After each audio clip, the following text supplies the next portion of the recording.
মাননীয় এমপি মহোদয়ের ব্যাপারটা আমি জানাচ্ছি। যানজটের যেটা কারণ স্যার সেটা আগে বলতে হবে আমাকে, যে রাস্তায় যে অবৈধ দোকানগুলো ফুটপাতে, যাদের দোকানের সামনের দোকান তার সামনে আরেকটা দেওয়া দোকানটা স্ট্রিট ফুড স্ট্রিট ভেন্ডরদের যেহেতু বিভিন্ন জায়গায় আছে সারা বিশ্বে, এরকম ফুটপাতে দোকান থাকবে, এটাই স্বাভাবিক।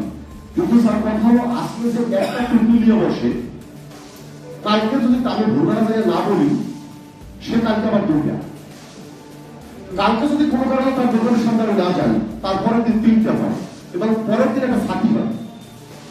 এবং আমি যখন ভোরবেলা যখনই আমি যাই স্যার, ওই প্রথমের কাছ থেকে হঠাৎ দেখবো আমাকে একটা সালাম দেয়, মনে মনে যেন আস্তে আস্তে কি কয় আমার গালাগালি করে স্যার, মানে এত লোক মনে সারা যায় না, অবস্থাটা এই অবস্থা আছে স্যার।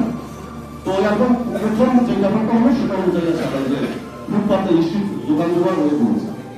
দ্বিতীয় হলো স্যার, যে যানজটটা দিয়ে শুরু হয় আমাদের, সেটা হলো পৌরসভার গাড়ি।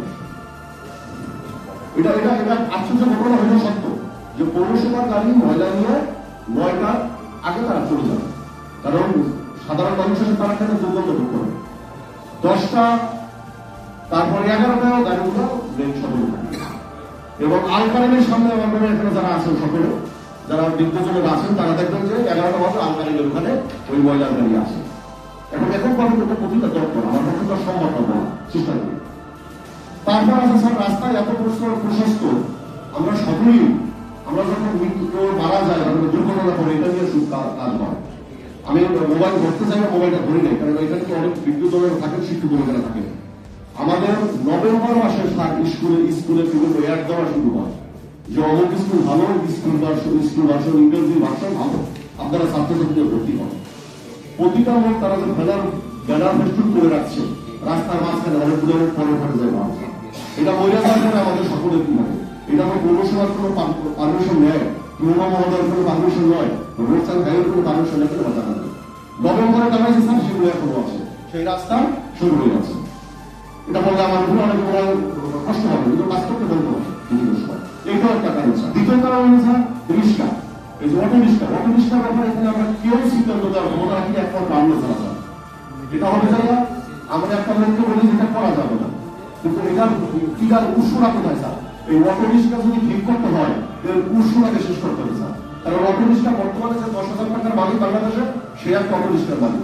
যে এখনো বিবাহ করে নাই স্যার, সে অটো রিক্সার মালিক, কারণ বিবাহ করলে যৌতুক হিসাবে অটো রিক্সা দেওয়া হয় স্যার আপনার এই অঞ্চল, তো সেসব বেড়ে যায় স্যার। তো অটো রিক্সা কি করতে হবে স্যার? আপনি যেহেতু পলিসি মিটিং এ যাবেন, এখানে আমরা কেউ এই সমস্ত মিটিং এ যেতে পারবো না, এই কথা কেউ শুনবে না, একমাত্র আপনি এখান থেকে যাবেন। যদি কখনো এই অটো রিক্সা নিয়ে কথা বলতে স্যার আপনি যথেষ্ট বিজ্ঞ, আপনাকে আমার বলে দেওয়া ঠিক হবে না। তবুও স্যার যেহেতু আমি সড়কে কাজ করি, সেই হিসাবে আমি আপনার কাছে অনুরোধ রাখবো যে অটো রিক্সার সিদ্ধান্ত আমরা রাষ্ট্রীয়ভাবে একটা সিদ্ধান্ত নেওয়া হয়, কালকে এটা সমস্যা, কালকে থেকে এটা চালানো যাবে না। কিন্তু ওই প্রতিটা অর্গানাইজেশন স্যার অনেকগুলো জরুরি থাকে, যখন আবার মিছিল নিয়ে দৌড়িয়ে চলে আসে তখন আমাদের লেজগুলিয়ে চলে যাওয়া লাগে। তো অটো রিক্সা যখন বাংলাদেশে এটা এখন ক্যান্সারের মতো ছড়াই গেছে স্যার, এটা একদিনের চিকিৎসা, এটা আস্তে আস্তে ভালো করে খাওয়া যাবে চিকিৎসা সুস্থ হয়ে করতে হবে, পরে একটা 6 মাস 1 বছর একটা টাইম দিতে হবে।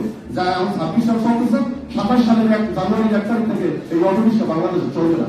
এই অটো রিক্সার সাথে কি আছে যে পার্টস আমদানি করা হয়, ব্যাটারি আমদানি করা হয়, এই সমস্ত মেশিনারি যেগুলো আছে সেগুলো বন্ধ করতে হবে। এখন পার্টস আছে, ব্যাটারি যে রিক্সা চালায় যা কিন্তু গরিব লোক দিচ্ছি না। যখন একটা গাড়ির ব্যবস্থা নিতে যাই, আমি যখন রংটা নিয়ে তখন একটা আসন নিয়ে এক জায়গায় রাখি, যখন আলাদা কষ্ট দিয়ে বাংলাদেশের গরিব মানুষ কিভাবে চলবে। এখন আইনে তো গরিবের কোনো ব্যাপার নেই, তারপর আমার কাছে আসে ভাই দেখেন যে ভাই কিন্তু বাজার কিন্তু ভালো আছে, পাও ধরে পয়সা থাকে। একটা ভিডিও যদি সারা বাংলাদেশ ভাইরাল হয়, তখন আসা বাবা পুলিশের কি একটা অবস্থা, 52 বছরের লোক দাঁড়িয়ে লোক সে পড়ে আছে, পাও ধরে দেখে থাকতেছে না। তো এই অবস্থা স্যার, এটা আপনি যখন পরিস্থিতি তখন যাবেন, এই যে ব্যাপারটা স্যার যে এটা 1 বছর একটা টাইম দিয়া যে সরাসরি মধ্যে এর একটা সময় পায়, তখন তারা আমাকে বলবে যে 1 বছর বলা হয় অফিস এমনি বাড়িতে যেতে তখন আমরা কেউ একটা মাইক্রোপুলিশ চালাই যাবো, এগুলো ব্যাপারটা স্যার আপনি ছোট ব্যাপার করছি।